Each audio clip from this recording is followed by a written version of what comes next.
Hold on real quick, dude. I think my Yep. son's outside here and he's making a bunch of noise. Jacob! It's hard to run a damn production over here in this house. You know that, dude? Is everybody in? Is everybody in? Is everybody in? The ceremony is about to begin. This is very real. Fantastic. This drug is dangerous. Wrong. You cannot play with it. It's not funny. It's not something to laugh about. Good people don't smoke marijuana. Shut your little punk ass up. But the more you hate me, the more you will learn. Hey, what's going on, you guys? Welcome to the Autoflower podcast, where we chat with growers and breeders and anyone relevant to the Autoflower cannabis community. My name's Chad. I'm your host, and I just want to say thank you for joining me here today. I want to give a huge shout out to Sid and Grower One. I want to thank them so much for joining the Patreon community. Welcome, you guys. You're actually just in time for a super cool contest. Well, actually, it might be a lame contest, but the prize is super cool. I'm going to be giving away my Spider Farmer SF1000 LED grow light. Patreon will not allow giveaways, so I have to come up with like some, I don't know, clever idea to do some type of contest where there's an actual winner. I can't just do like a random giveaway. So anyways, best of luck to you on that, whatever that ends up looking like. I've also got some pretty super cool news for everyone. At least I think it's pretty cool. Merch is now available online. In fact, I've already started shipping out orders, and I see on Instagram that people are receiving them. So I'm super stoked. I've got a few shirt designs up.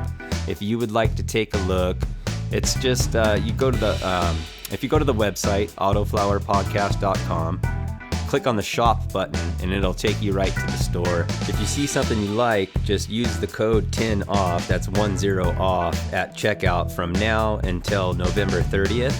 That's 2020, by the way.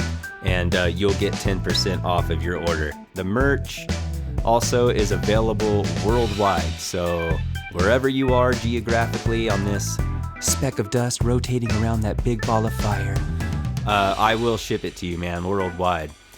Also, I want to let you know that I'm going to be recording a special episode with Dr. MJ Coco soon, where he will be answering all of your questions. So if you have a question you would like to ask, you'll have to head over to the Instagram post that I posted and leave it in the comments there.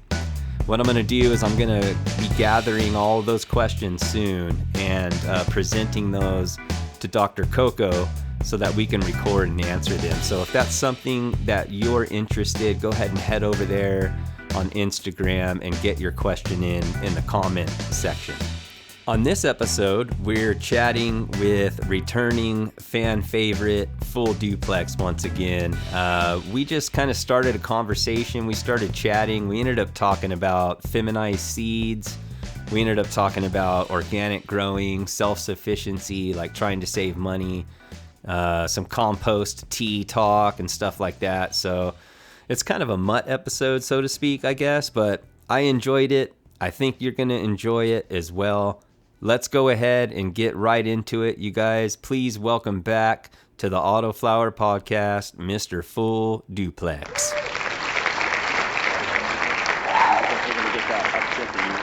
Driven from it. It's definitely, from the reports I've had, was like, hey, listen, that thing creeped up on me. It was an auto, he said, and it looked indica, but yeah, it was a little spacey. Yeah. You know, so I think I'm glad to hear the reviews on it, you know, because you've grown quite a few of the variety that I offer, and you seem the most excited about this one. And, you know, you especially have grown Anvil and Bobbies and stuff like that. So to hear you're happy with another one, I'm pretty good with that. Yeah, I do. You know what? I've liked every single, I mean, it's only been, 4 strains maybe that I've grown in years, but I thoroughly enjoy every single one so far, man. It just happens to be that way.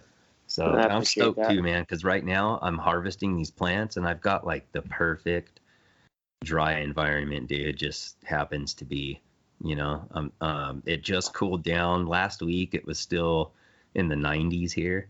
and during the day, so it's just cooling down. We're getting our first rain right now. So, and when I say cooling down, in Southern California, of Right. course, I'm talking like, the high of like 60, 65, but the low of, 40. But it's it's raining, it's cooling everything down. And so in my shop right now where I'm drying and growing, it's like 70 degrees on the button, Nice. 55% humidity on the button. Beautiful. So I'm like, yes, dude. So I'm Well, and looking forward to like drying these things out and really preserving those terpenes. That's my goal, So they don't gas off, and having that climate like that's you're gonna notice a big difference. This year I fully shut down anything indoor and was like, I'm gonna dedicate everything of my greenhouse to a nice temperature controlled room, and the terpene preservation has been amazing this year. I was like 69 to 70 degrees the entire time, with the first week being about 60% humidity, which was by choice, and then dropping it down to 55 and just let it ride out. And I was getting 10 to 12 day dries, out of these plants. So yeah. And then drop them down into containers, let them rehydrate a little bit and even out that moisture. I like to use the giant, I think they're Sterilite. They could be Rubbermaid, but it's multiple gallons and they have a seal around the lid, and they also have locking mechanisms on that lid. And I will drop them down into that for a couple of days until they balance out to about 58. Once they balance out to 58, I start trimming and jarring. Okay. But yeah, it's been real nice to be able to do it low and slow like that, because I've really seen a difference. The smoke is smoother, the flavors are more pronounced. And some of that comes back to genetics too, whether or not they carry that through the dry cure process. Some plants smell completely different once they've been brought down. Some plants decide, hey, no, we're going to smell like this the whole time because they're so concentrated in that.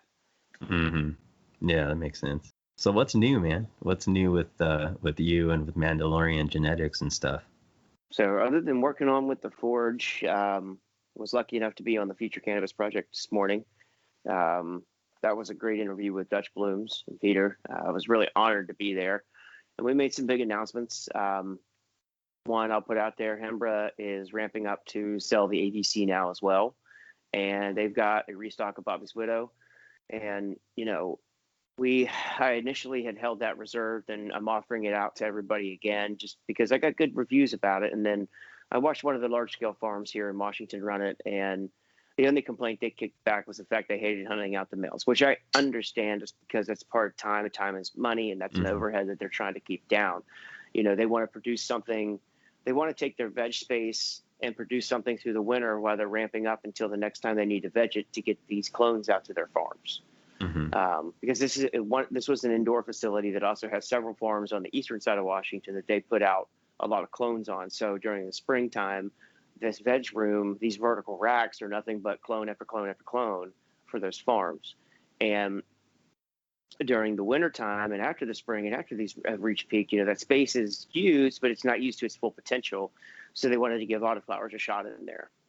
And they got 1,500 seeds of Bobbies, and I've heard no complaints back other than the fact of just hunting out the males. So that's the big driver for feminizing Bobby's Widow. I'll be working with another farm to get that done on a much larger scale so we can meet the demand of the home growers. And congratulations to the 5 new states that just joined the bandwagon. That's a huge deal. Yeah, really. But trying to make sure that we meet that demand and meet people's demands and give farms an opportunity to increase their bottom line. You got a lawn room, you got some aisles you need to improve. So we're going to feminize that process. And then I've been asked for the last 2 years for feminized anvil, and that is being worked on this winter. So with that said, in hopes, as long as everything goes well, there will definitely at least be regulars available this spring, late winter, early spring, but we're hoping to release some feminized too. So we can, cater to a little bit of everybody that wants a little purple in their grow tent or in their greenhouse. Yeah, I think that's a good idea, man, because there are, a lot of people out there who would prefer the feminized seeds, which is totally cool. It's great. Yeah. Yeah. And so to give them that option, because there's something cool about it, I'm almost thinking about buying another one of these TSL 2000s and kind of doubling my setup here. because I'm not in a tent, so I don't really have to buy another tent or anything. I can kind of just double my light.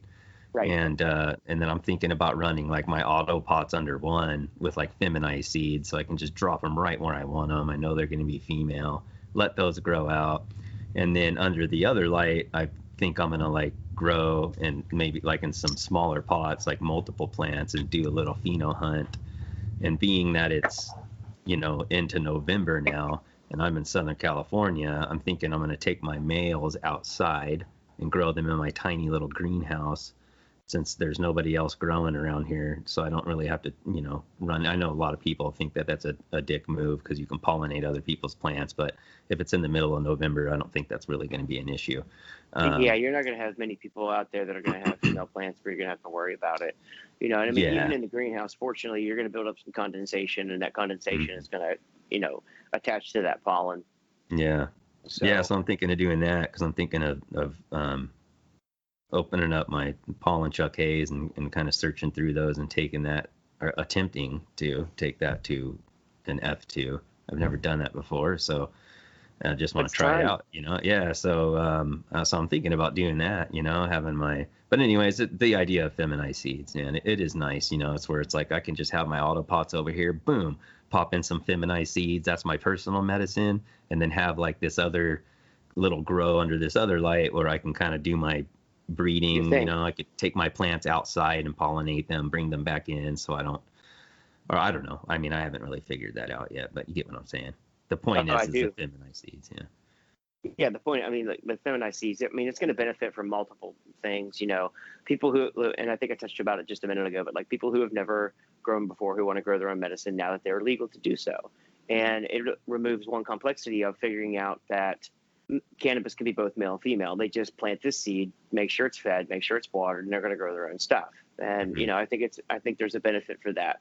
Of course, people that are more seasoned growers, it's not hard for them to really identify the sex of a plant. So I think it all comes back to preference. And I think really I think it'll help reach the market of people who are wanting to get in, who have always been afraid to do so, but now they legally can without repercussion. And, I get that. I completely understand that. And, I want to support those people. And I think that's why it's such a good thing to have your podcast too, is because the information is getting out to these people, from companies like Autopods to people like myself, and just who have actually had experience in it, to share that kind of knowledge, kind of like the whole thing we were talking about with self-sustainability. Yeah, man, I'm thinking of even like, I've just got this new hair up my ass, I guess, so to speak, man, with self-sustainability, organic. I always have. I've always been like a do-it-yourselfer. I always change my own oil. I always do my own brakes. I'll change my own radiator, alternator, things like that. Unless I really have to rip an engine apart. Yeah, I mean, unless I'm really like rebuilding something, it's like I still have the confidence that I could. I just don't have the time. And so I'm into this self-sustainable do-it-yourself thing, but I'm also, on the other hand, into making a difference, helping people, helping the earth. And then I'm also more into growing organically because of my neurological disorder of Tourette's and stuff. Right. So it's all bringing me into this organic world. I'm learning about it, learning about soil, how we've damaged it, how we've depleted it, how we can replenish it, how very, very possible, and it wouldn't be that hard to do. But anyway, so I'm just going down this whole other avenue and all this stuff. So I'm thinking like, and there's lots of new growers and stuff, like with the legalization just popping up even more now. I'm starting to notice that like I attract a lot of new growers naturally just with what I'm doing. It's just kind of what I attract, especially like on my YouTube channel.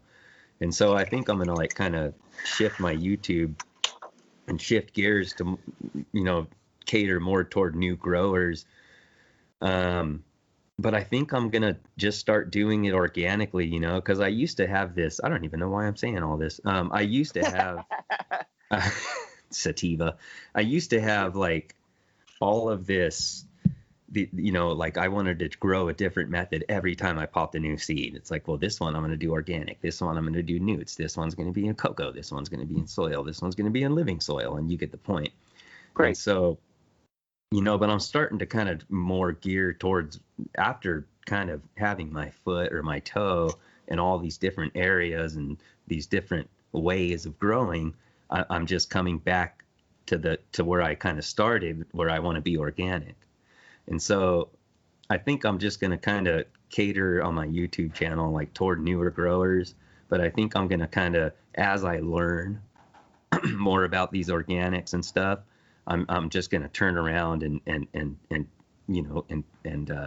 pass that knowledge on in a way where people can begin to grow, but they don't have to spend, we've talked about this before when we first started doing episodes together, where they don't have to spend a buttload of money. You don't have to spend $250 on auto pots like I did.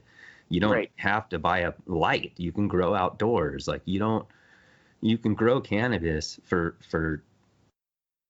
you can grow it pretty cheap if you really want to. There's practices and things you can do, especially when you start going down the rabbit hole of like K&F and natural farming and things like that, where you're really just saving and reusing and saving money.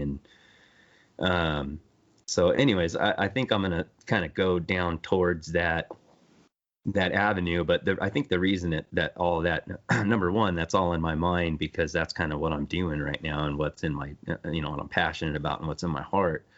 But also like you're saying, like feminized seeds, it's just so easy, for a new grower, especially if they've got a feminized seed, not that they can't learn with normal seeds, but it's just so easy. It's going to be female. It's one less thing you have to worry about, dude. Right. And the auto thing adds on top of that, where, okay, you don't even have to focus on your light cycles. As long as you give it a minimum of 15, 16 hours of light, they're going to grow. And it's just another avenue to where, somebody who's new, and if they do, like you made a really good point there. You wanted to try this grow, in hydro, and this grow in organics, and this grow in perlite, and this grow in cocoa. And, that's also, I think, an avenue that growers, especially new growers, should explore, because everybody, style is different, and everybody, can see what works best for them. And it's a good way to diversify yourself and say, okay, yeah, this is the route I want to go because I tried this, that, and the other, so you get a grasp on, I tried to put grip and grasp together. That didn't work right. You get the ability to see what works for you. And, the self-sustainability part, initially it does have a little bit of an upfront cost. I mean, the only upfront cost that I can think of is the fact you got to buy food to eat, right? And guess what? That food that you eat, you can put that into your compost pile. Now, I'll caveat that. Let's not go throw, meat bones and, fats, cheeses, milks, dairy products, things of that nature into your compost pile. Put your eggshells, your banana peels, all the people out there who are eating avocados left and right, things that, are of a natural order that break down with decomposition in a positive way, is all beneficial to you. So, yeah, there's an upfront cost, but that could just be simply getting started by starting a compost bin. And you can start that compost bin in the backyard. And the nice thing about it is, I'm sure somebody's got dead leaf material. Somebody lives around a tree. A lot of people probably cut their grass, or at least I hope they're not like my neighbors and they cut their grass. But, those things can all be those are the base building blocks of your organic inputs that I have found that have worked good for me, and we could dive down deep rabbit holes. But I mean, if you want to keep it at a simplistic high level, don't forget those things. Every bit of that organic matter breaks down. I mean, like if you don't rake up your leaves in the fall, where do you think they go? They don't just vanish. That stuff breaks down, gets absorbed back into the soil, and then it turns around and, brings that full circle process again. It, feeds the top layer of microbes. The microbes help break it down. When the microbes help break it down, it makes it available to the root system of the grass, to the trees. I posted a picture earlier today. I've got so much mycelium and fungal life in my backyard that there's a handful of different mushroom species, and you can isolate them around either the old root stumps or the current hardwoods that are growing in the backyard. And it's that fungal network that's working to break down this past year's worth of whatever hit the ground. May it be the leaves from the apple tree, the apples I didn't get to in time, the cherries that fall from the cherry tree. It's all part of that cycle. And I mean, you can get it started relatively cheap if you just pay attention and focus on those simple key items, because I know people eat eggs, so you're going to have eggshells. I mean, a lot of people, potassium, a good source of potassium is keep your banana peels. And if they go brown and you don't get to them in time, throw the whole thing in there. It's not going to hurt anything. And anything it's going to do is it's going to allow breakdown to help get you started on that process. Yeah. Is that how that works, man? Is like, if you want more potassium in your mix, then you put in more things like banana peels that have potassium?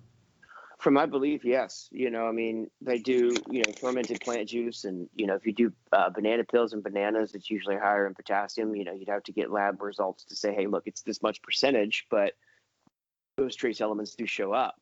One of the huge things you touched very lightly on KNF, and I won't go down this hole because I don't want to bring in that complexity of it. But fermented plant juice and all of that stuff is taking the product of what we use as what some people consider waste and then turning it into something for those plants. And there's a whole bunch on that, from making the fermented plant juice to making your own probiotics for the plants, using milk and rice. Like, there's a whole thing just basically to feed those plants from a more natural standpoint. Right. Yeah. And I'm just super turned on to that lately. So I apologize to everyone because the last few episodes have been all about organics. But it's just. Well, I think it's important because I think it's a big thing that's being talked about right now. It is.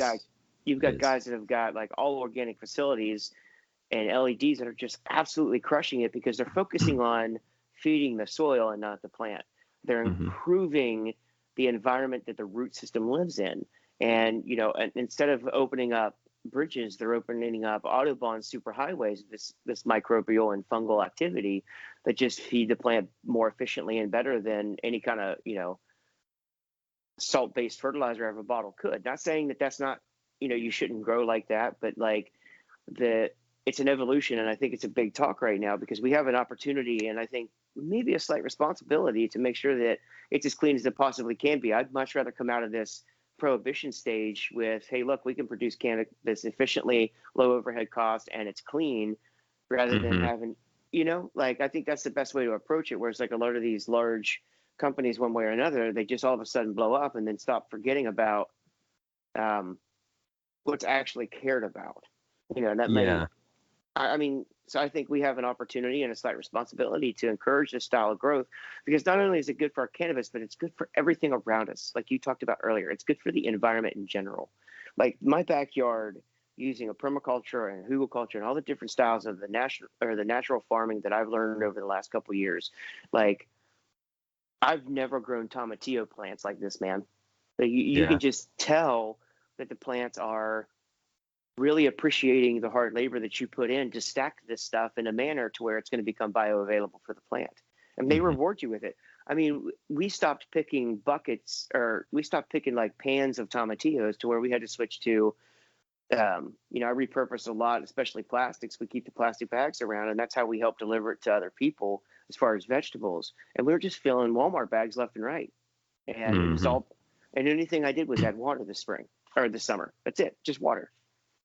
Yeah, man, like I when it comes to like individual home growers, it's, I'm like, to each their own. I mean, who am I to say or to judge? And that's usually, the majority of who listens to this podcast. But there's part of me when it comes to farming and large scale farming, where I don't agree with using salt-based fertilizers and using, glyphosate and all this other stuff. It's damaging to the earth. It's damaging to the soil. It's damaging, and this isn't from a hippie standpoint. This is from a scientific standpoint. This is from a standpoint of you are depleting the soil of its microbiology. And we just didn't know that was there before. We didn't know. If we knew what we know now, we never, ever would have started tilling our lands. We just probably wouldn't have, but for sure, like, we wouldn't be using these salt-based fertilizers. I mean, that's a whole different conversation, but But no, I mean, but it's actually on point. And I don't mean to interrupt you, but like, Yeah. you bring up something to me that I learned in KNF classes. The whole reason we had the Dust Bowl was because of those industrialized salt-based fertilizers. It killed all the the microbial biology that was in the soil, which then, plants start not being able to get to the nutrients that they want because the fungal life is gone. And then that top layer of soil, eventually just erodes away, and it's nothing but, dry, barren, like unhealthy environmental for things to grow. Mm-hmm. I mean, so you bring up a good point, and I mean, and that's why I like it. Like, that's why it really hit for me. It's like, I'm not, to get too far down into it, but like seeing the fact that, it went from simplicity, like to learn how to grow corn when we first made Voyage over here was simply putting some fish in a hole, covering it up, and planting the seed above it. Because that fish was going to eventually break down because there were still microbes in the soil to break it down to make it available for the plant. Mm-hmm. And when we start using industrial style fertilizers and salt-based fertilizers and stuff, we start eroding that natural organism. And Right. it's like your forest. Like one of my fond memories from when I met you at the COP face to face for the first time was, we all decided to take those hikes, and we get to walk through this beautiful forest, which, unfortunately was devastated this year by the wildfires. But, you got to see moss for the first time. And, you typically don't see that in dry climates or dry soils and stuff like that. And that moss is just all part of that. And, you were just wowed that it was there, and it was, it was on a downed log. And it's like the fact that you could see that life. And I mean, and my point is, like, when you go into a forest, or you're fortunate enough, like myself, to live in the far west, the northwest of Washington State, we got a lot of rainforest around here because we get a lot of moisture. But the key about it is nobody goes out into those forests and pours salt-based fertilizers on them. They're doing it from this natural breakdown process because of the microbes and the fungi that are in the soil. Mm-hmm. Plain and simple. Absolutely. Yeah. And then when we use those salt-based fertilizers and the chemicals and stuff, pesticides and fungicides, we deplete the soil of that natural microbial life. And then that, it just dawned on me that I know we're not on cannabis topic here really, but we kind of are. We are. Yeah, it dawned on me like, oh, no wonder all the trees and everything I've ever planted in my backyard over the last 10 years have died, have been unhealthy, have gotten pest disease. And it's because I was just ignorant and I didn't know. And I just dug holes and planted them in dirt. And trees and plants have a hard time living in dirt. They need soil. They need something there. And then all of a sudden, like, all my trees died, but my pomegranate tree, for some reason, was just flourishing. And so over the years, I've come to realize it's because it produced fruit. It was one of the few trees that actually produced fruit, and I never really picked them because I'm just not really a huge fan. And it fell to the ground, and the leaves fell, and it was in the corner of my yard, and I didn't rake it up because I was just being lazy. Well, that fruit and those leaves began to decay, and it just kick-started whatever microbial life was there, and they began to reproduce. And now it's like you go dig your hand in around that tree, dude, and it's just like this dark, moist, rich soil, and I never, ever, ever water it, ever. Yeah. It's crazy, man. And it's just, but yet, 20 yards away on the other side of my yard, it's just this dirt of nothingness. Right. And it's amazing to be able to see that dichotomy in your own backyard, to see where microbial life is lush and healthy. And I was out today, I was doing chop and drop, and what that is going through my hugelkultur bed, and I left, all the stalks and stuff up until they were pretty much dried, and cut them down and laid them down. And, then I'll go out there and layer that. But I was pulling up the tomato plants, and you could see, like, and this was my first year with it, so you could see at the beginning of the season when I was planting plants, you could see the defined layers, because, they were placed there by me. But I was introducing and inoculating with stuff that was, from the yard, from the region, and stuff like that. And pulling up that root ball today, you can't see those layers anymore. It's nothing but black, rich, worm thriving soil. And That's it was so neat. Cool. Yeah, it was so neat to see, because like I had several different types of, mushrooms fruit out of there this summer, which is ecstatic for me because that lets me know that the microbial process is happening and that it's breaking down whatever it needs to break down. And then when I would, go to shovel in a plant, you'd see 2 or 3 worms per hole with your little spade. And, just to see that stuff come to life. And of course, I inoculated it with some ground dwelling predatorial mites this summer to increase the population, and rove beetles to increase the population. They often do show up in my compost piles just because of the nature of what's happening. But like inoculating that and just building that, and like my clover that I use as a cover crop is so thick that it's overtaken it. So, all that activity from the summer really broke it down. So by next year, it's just going to continue to improve itself. And that's the thing that's beautiful about this is once you get the process started, it turns itself on. As long as you maintain that chop and drop mentality, which is exactly what you described by your pomegranate tree. Your pomegranate tree is dropping that fruit down to the soil. As soon as it hits the soil, it starts to decay.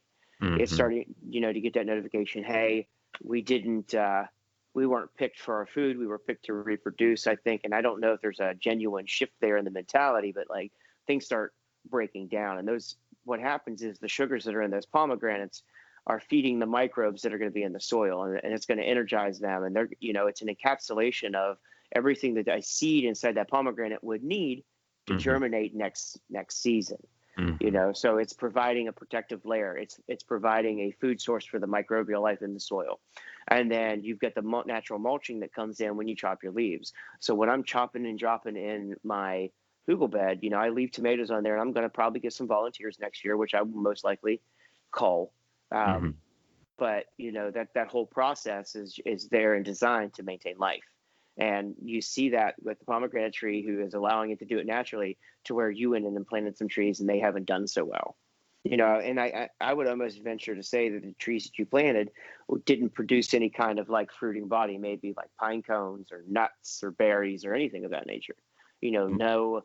Pretty much nothing, actually. Exactly. It's just, it's one of those like, either for privacy or ornamental or anything of that nature. So they didn't really have anything to give back to the soil that they were taking from. Yeah, exactly. And so now that I know, now I'm able to kind of nurture that a little bit on my property and kind of bring my soil or bring my dirt back into a soil state, Right. And then that way now in the future, when I plant more things, and everything will just build off of each other, and I'll have this thriving soil in my backyard, It's like I was watching these YouTube videos of this guy who used to live down in San Diego, and he just took like this residential plot, dude, and totally just like made the whole thing. It was just dirt, like that was bulldozed by, earth movers. It was totally dead. He used like some K&F methods and some compost and stuff. Ended up gardening on it for a few years. By the time he sold and moved, dude, that whole lot was just like the richest. It's just like this square of rich soil in the middle of San Diego where this guy was farming. It's just really cool, man. Well, it was giving back. Yeah. I think that's one of the things that my grandfather was doing, but neither him nor myself understood it at that age. A, because he had just farmed the way he always had farmed and what he was taught, and me because I was too damn young to understand. And this.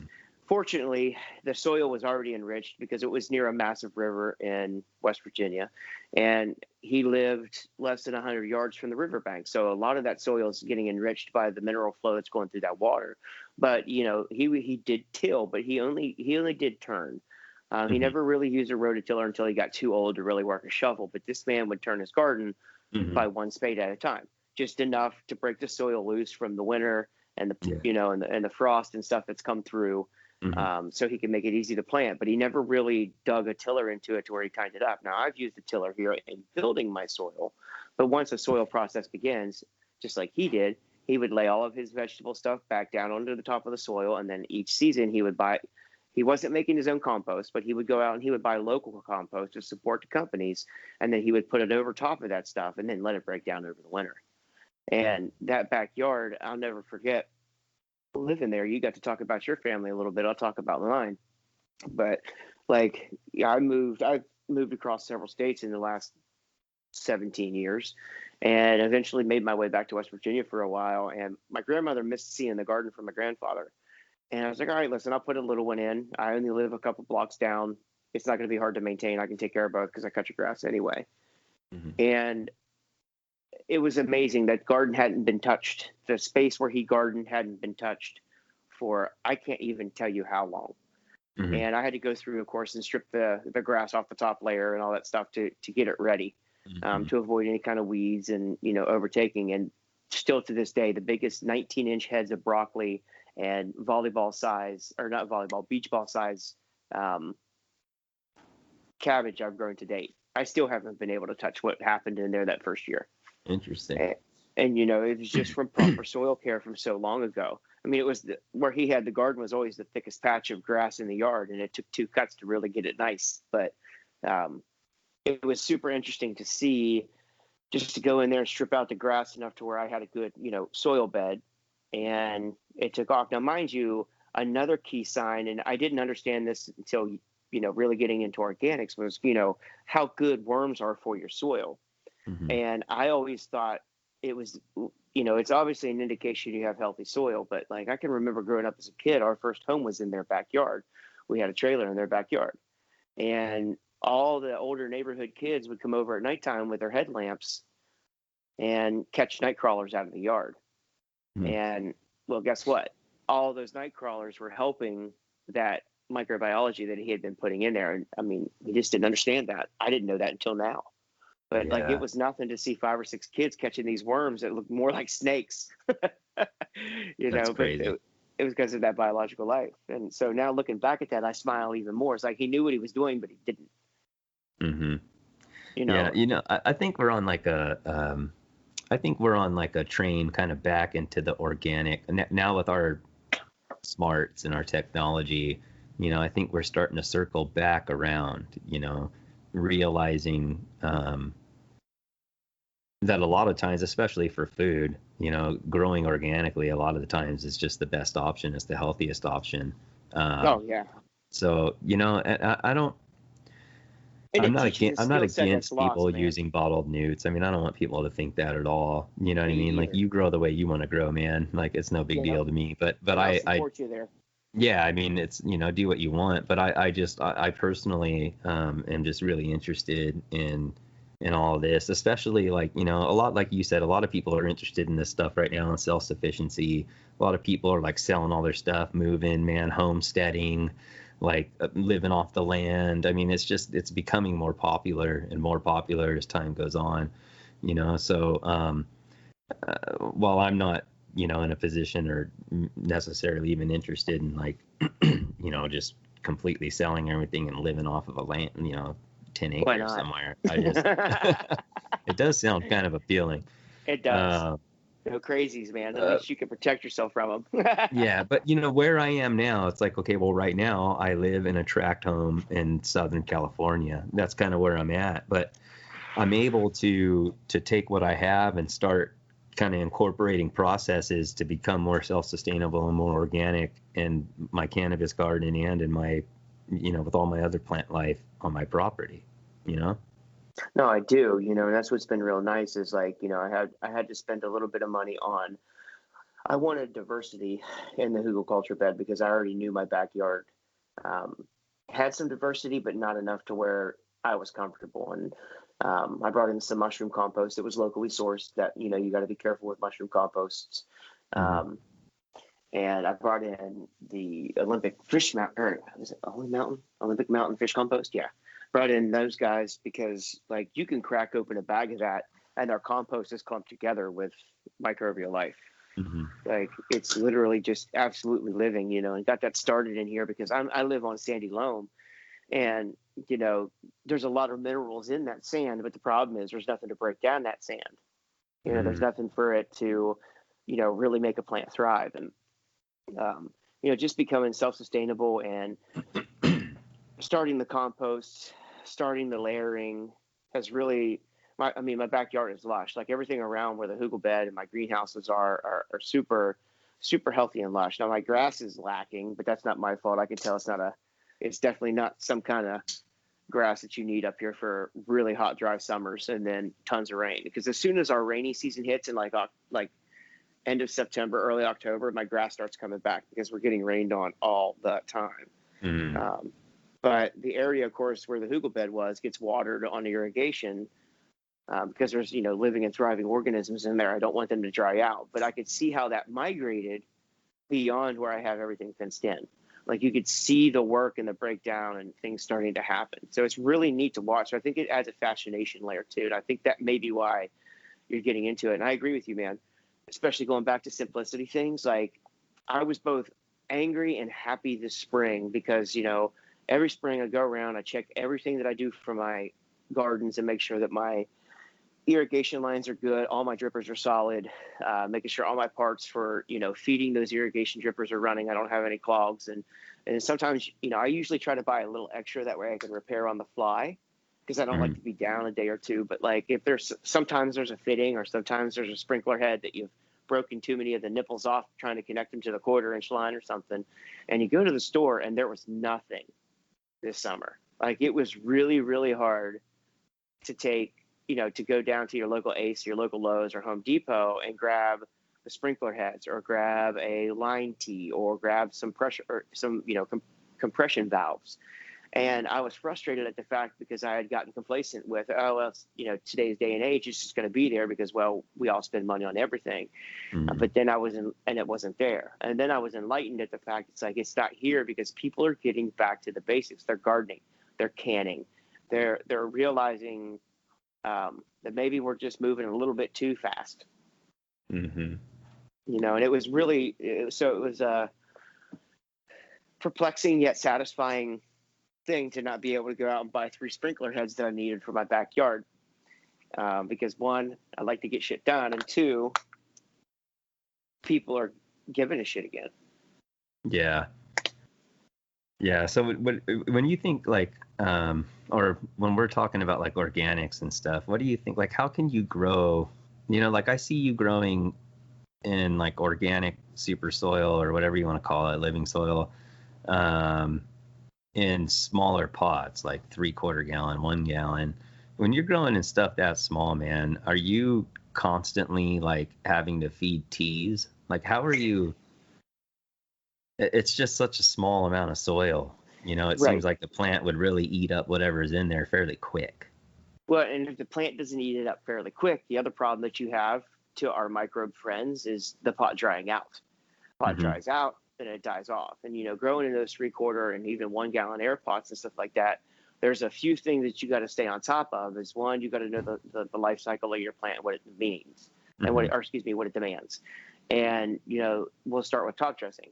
So, you're getting ready to, you've germinated, you're up and going, you're getting your second set of leaves, but here in a couple weeks, she's going to pre-flower. When she's going to pre-flower, that's like, and I'm not trying to be gross, but it's the best way I can correlate this to people understanding is somebody reaching puberty. And your body changes at that point. You need different nutrient levels. Things are changing and shifting in your body, and you really have no idea what's going on. And so you want to ramp up for that. It's just kind of like, nobody goes out and runs a marathon without training for it first. So, top dressing in those small pots is going to be a little bit more aggressive than something in, say, like, 3, 5, 7 or larger. So what you want to do is you want to know that life cycle. You identify sex. Say, okay, so in the next 2 weeks, it's really going to be turning it on. We're starting to hit a flowering phase. So we need to get that food in there. So that's potassium, phosphorus. So what do? We top dress with some kind of like potassium or soft rock phosphate. You get that into the topsoil because it takes a little bit of time to help break that down. And what can assist in that are your teas. And one of the things that I like to do is shift my teas, and you can feed teas every feeding because, it depends, especially if it, on the style of tea you're feeding. And what I like to do is introduce the microbes on one tea. Next tea is to feed the microbes. So you're introducing more microbes into that environment that has more solids that need to be breaking down for uptake. And then you feed those microbes that you fed on the last water round. That way you can energize them and they can multiply, which is going to help assist you in breaking down. And I think that's what helps work through the smaller pots with a living soil or an organic soil anyway. That's dependent upon breakdown. Okay. So when you're when you say you introduce microbes, so how are you brewing like a microbial based tea? Like, are you I think that's what I did. I put in some molasses. I put in some Nature's Living Soil concentrate, and I brewed for right about 24, maybe a little longer than 24 hours with that airlift that you helped me build. Right. And dude, that thing was like Isn't it foaming awesome? all over the place. It was like, I guess that's how it's supposed to look. But so that's like, that's microbial life though, probably, right? Well, yes and no. Yes, but I also want to put this out there too, and I'm starting to believe it more and more. Is just because it doesn't. Just because you have a high foamed head doesn't necessarily mean that the microbial activity is not high. Okay. Because we had discussed a little bit about when I do like a fish based tea that's got more fish product like fish emulsion Mm-hmm. or fish shit, Mm-hmm. stuff that's derived from sea matter, that it typically doesn't foam very well. Mm-hmm. And and that's one of the alternatives I do. So when I introduce microbes, it may be in the like, for instance, when I do my transplant, there's an introduction there. That introduction is 100% of the time, and I'm not giving them a promo spot because I'm just trying to shout their name, because the stuff's absolutely amazing. Is a Mm-hmm. Dino Micro product. Mm-hmm. You use it. I've been using it. I've had So the that's the pleasure of having. mycorrhizal fungi, right? That's the mycorrhizal fungi. Yeah. So initially, I put that in the soil and I do my transplant. Those guys are there ready and waiting. Mm-hmm. And then I'll inoculate with a more based or more molasses based tea the following time. Stuff that is going to feed the microbes rather than introduce the microbes. So it won't hurt to introduce another layer of that. And I mean, you could do it from like bugs in a bottle, what I like to say, which is like somebody like Mammoth P or Mm-hmm. Microbial Mass, those guys, or even Orca, the guys that make Great White. They have a liquidized version of microbial life that you can introduce to your plants. And then, so I'll feed that microbial life after I fed the first round. And then Mm-hmm. after I feed that second round of microbial life, may it be the bottles, bugs in a bottle, then I will go back through again with a heavier, molasses-based tea, more sugars, more, stuff to encourage the microbial life to eat, multiply, and then work in an army for your plant.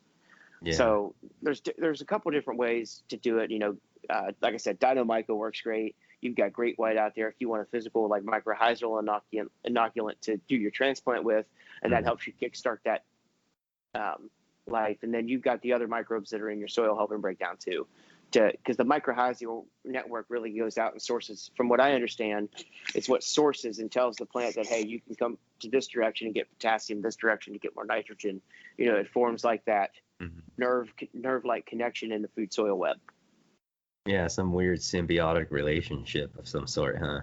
Yes, a beautiful one, actually. It's Yeah. like this side is lacking, but this side is pulling. So let's go over here or share it across, and they share it back across that network to let that plant know where to send those roots and pull Mm-hmm. that energy, pull that needs from. So what would worm castings be then? Like, what is that, microbes, or is that feeding the microbes?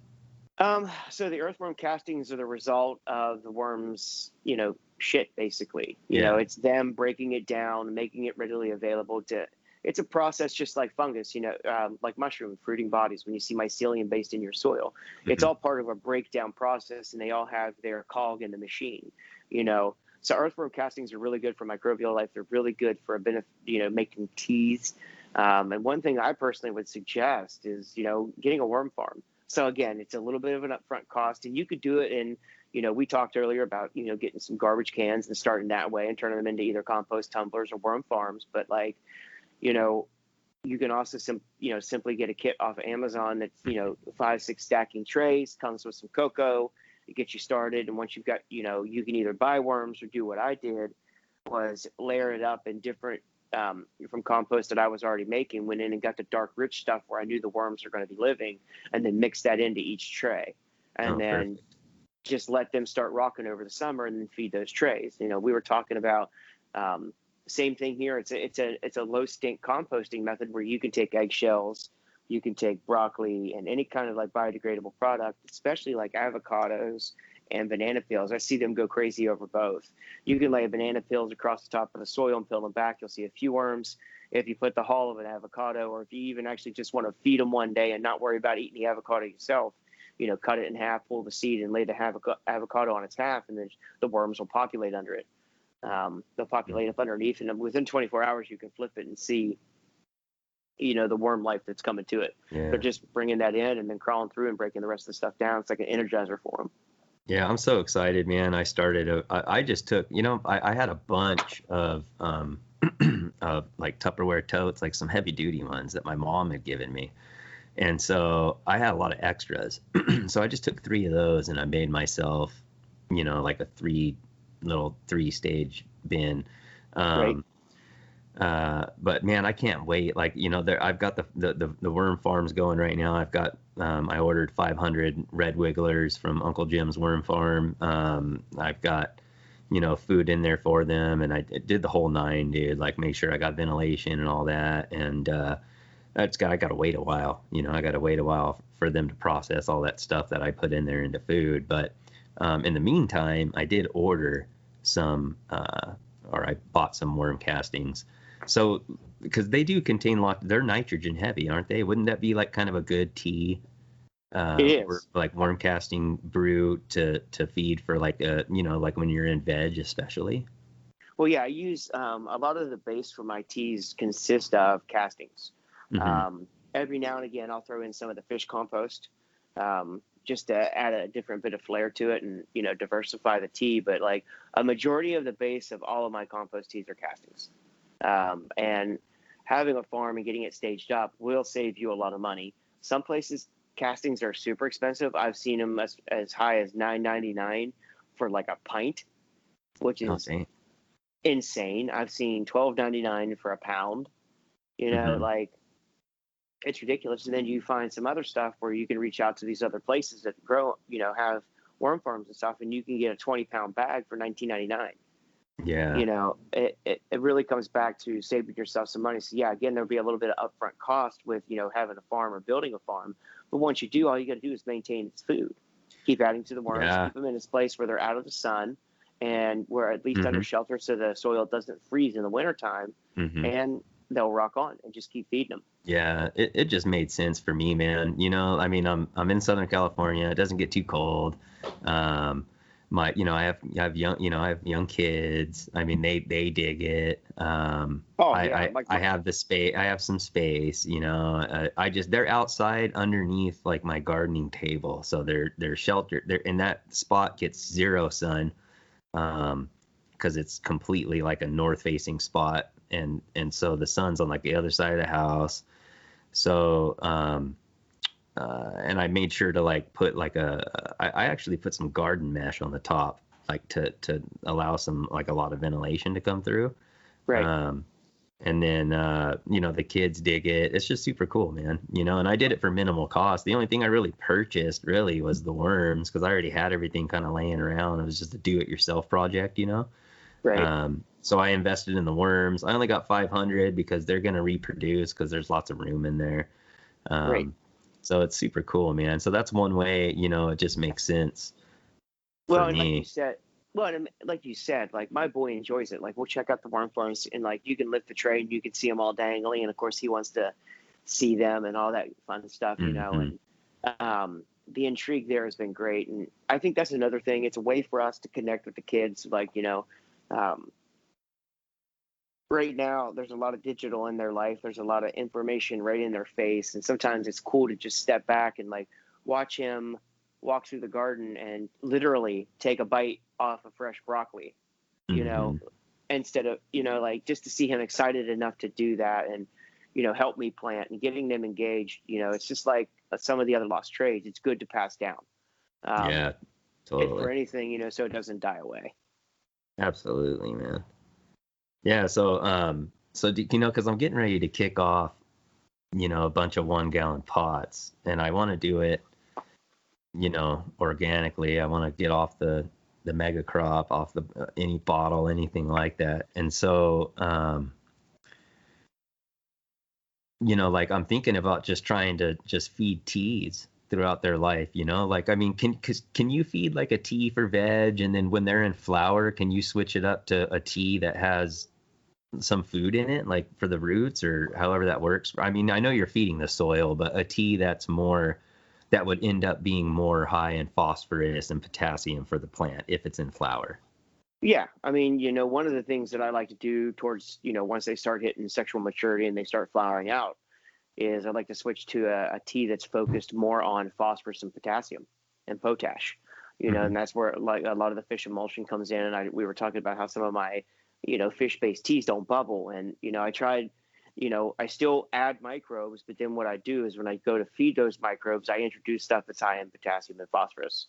That way those microbes can focus on that breakdown.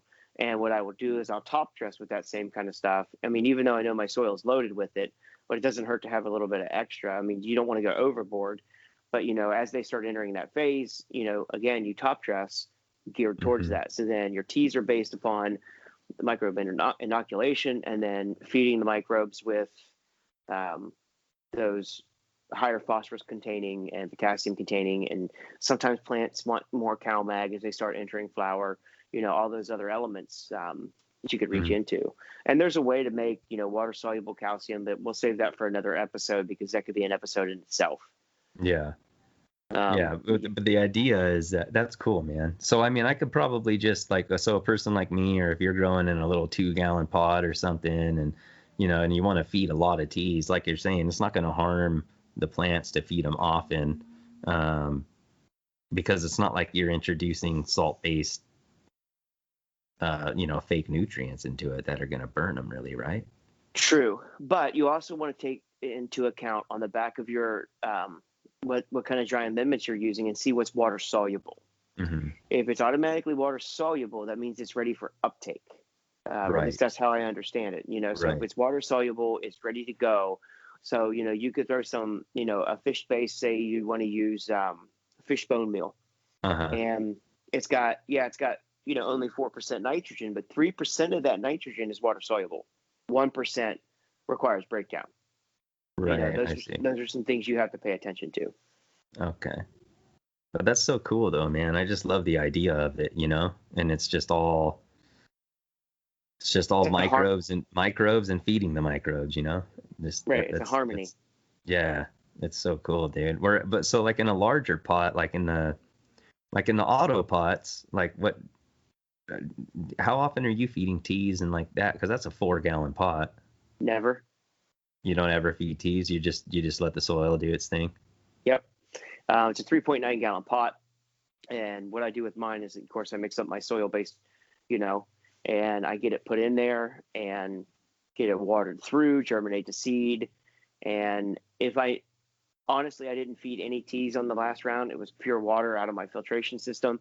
And I did top dress with some dolomite lime, mainly because it's got, some calcium and some magnesium. And then I put in a little bit of Epsom salt, and kind of mulch that around the top layer there.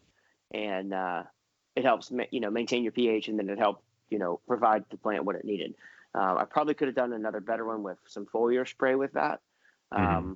But it wasn't so far behind that it was coming into a damaged area. So, I provided the plant that through the soil area. I see. But no, I agree with you, man. I think organics is a good approach. And I think if more people understand it, I think they'd be successful at it too. It's easy to read a formula on the back of a bottle. And I don't discourage it. I'm not saying I have anything against it, but I think it's more gratifying because, honestly, God, my tomatoes tasted so good this summer.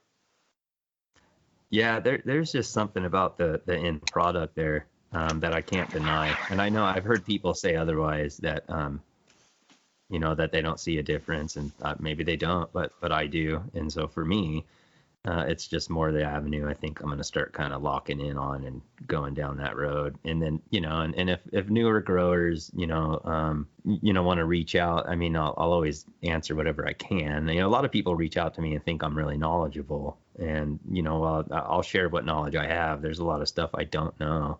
And that's where I'll just, send them to somebody like you or, somebody in that area. I'm honing in on this organic thing now, but I do still, I've got some experience and him hauling around with all kinds of different methods. So at least I've got a little bit of well-roundedness in my experience, so that I can kind of help guide people in the right direction. But right. But then again, that's not really, I'm more here, I feel like, for the new growers, not necessarily to answer like hardcore scientific advanced grow questions for people. I feel I'm more just there to encourage and kind of help people guide them. who are more, you know, kind of up and coming and learning and desiring to kind of grow without a lot of the sparkle and bullshit that's out there, like we've talked about before, you know. Right. You know, so it's like I was saying earlier, like even though I have these auto pots, it's like you don't got to grow and stuff like this, dude. You know, Yeah. you don't have to do stuff like this. You don't have to have all the fanciness, but it is nice. You know, there's some great products out there that are available to help you out. I'm so glad I got those auto pots now. I told with, you. know, being diagnosed with like this lower facet arthritis or whatever it's called in my lower spine. You know, because it just saves me bending over and lifting plants and moving them and bending over and watering and being on the ground all the time or bending over to my plants all the time. You know, it just saves me all of that, dude. I just fill the reservoir up and away they go. You know? Yeah, and I mean, so that's it is super nice. Some It's some of super the nice. you know, and that's not even really technological, dude. That's just a bunch of molded plastic, and it's And just gravity gravity feeds. fed. Nothing plugs in. There's nothing really that technological to it, but it's a No. great system. You're absolutely right. You don't have to start off growing like that. That's just something that once we figured out what we want to do, we've honed in on what would make that style easier for us. Yeah, totally. Yeah, and you know, neither one of us are. I mean, I don't think you're like sponsored by them or anything. I'm not sponsored by them. The coupon code that I have and stuff is just simply just for the listeners. I don't get anything, not even a 0.5% from any of the sales or anything like that. Yeah, I just really love the product. I just think it's really cool.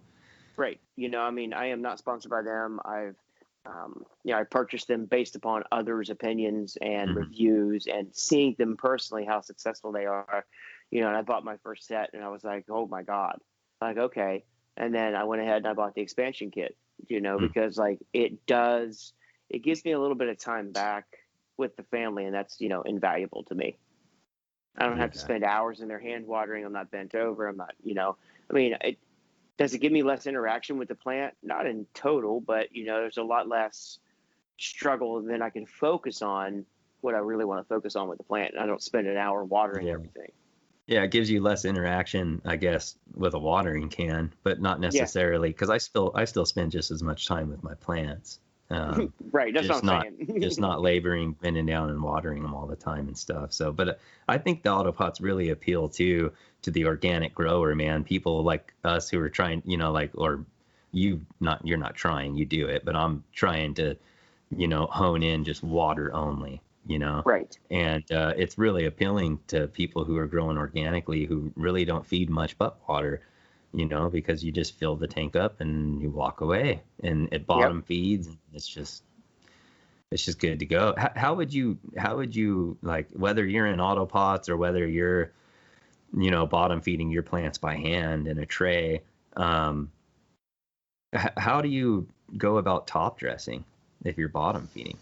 Well, if you're bottom feeding and you want to top dress, I think it makes it a little bit easier, because, you know, you can work that soil back up there at the top and put in the, you know, dry amendments or whatever it is you want, and work that into that top layer of soil. And then maybe a week later, cut your valve off and do a hand water of a tea.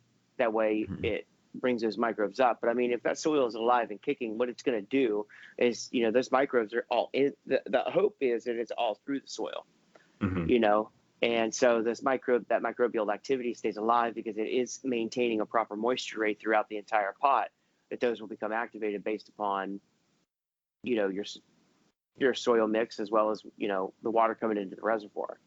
If you're noticing that the top layer is staying dry, what I would do is the tea method, where, you know, you scratch back the top, you know, ½ inch of soil, work in your dry amendments, you know, pack them back down, and then layer yourself up some like perlite or the expanded clay or the clay pellets that you use for hydro, to give yourself like a shield at that top. So basically what it's going to do is going to keep that moisture level good at the top of the soil, promote that microbial activity to move up. Yeah, that's one, you know, I just was making a video yesterday about the autopots, and I was kind of reviewing them, and that's one of the things that I took note for next time, was to mulch the top of the soil, probably with just some perlite, but to keep the moisture and retain the moisture in there. And not only that, but then, like, I didn't even think at the beginning, when the plants are small, and just blaring the UV light right onto the soil. Right. You know, I don't know. Doesn't that or is that more outside with the sun? But UVC. UVC is the one that usually kills pathogens and other things. So, Okay. The UV that's coming in from the plant or from the artificial lighting, I can't see being detrimental, but I haven't done a study to the point where I can say that 100%. Interesting. Yeah, I guess that's something to explore, huh? Yeah. But yeah, I was thinking of putting like a layer of perlite on top just to retain moisture. Do you think like that should be done after the seedling sprouts and it's grown up, or like, because what if you put like a 1/2 inch of perlite on top or more, and like before your seed sprouts, will your seed still like sprout up and just no problem work its way up right through that perlite and just go to town? I mean, ideally it should, but I would wait to mulch until after you got a sprout. That way you can see where it's in the pot and you don't end up smothering it. Yeah, good point. And the last thing I'd hate to see is too much moisture being held down around where that thing's trying to germinate and it dampens off. So I think it would be smart and wise to mulch after you got a strong seedling above the soil. Yeah. Plus for the beginning of the of my next grow, I've got those like humidity domes that are made for those pots. So I'm gonna pop those things on. So you get the propagation domes. Nice. Yeah. Nice. Yeah, I'm looking forward to using those, man. Yeah. So hopefully this next run I can just get everything dialed in. What I'm trying to do, man, is dial in the Nature's Living Soil, because I love their stuff, dude. I just want to nail it with their, because a lot of people like a lot of the new growers, they like the idea of just buying something out of a bag like that. So my idea is to nail this thing down, like in auto pots, with Nature's Living Soil, with Autoflowers in particular. Yeah, because there's a lot of interest in that combination, a lot of questions, a lot of interest. So I'm feeling like I'm going to kind of move it that way, to where I can kind of come up with my own little thing here and then share that with everyone and say, here's what works for me. Maybe it'll work for you. Right.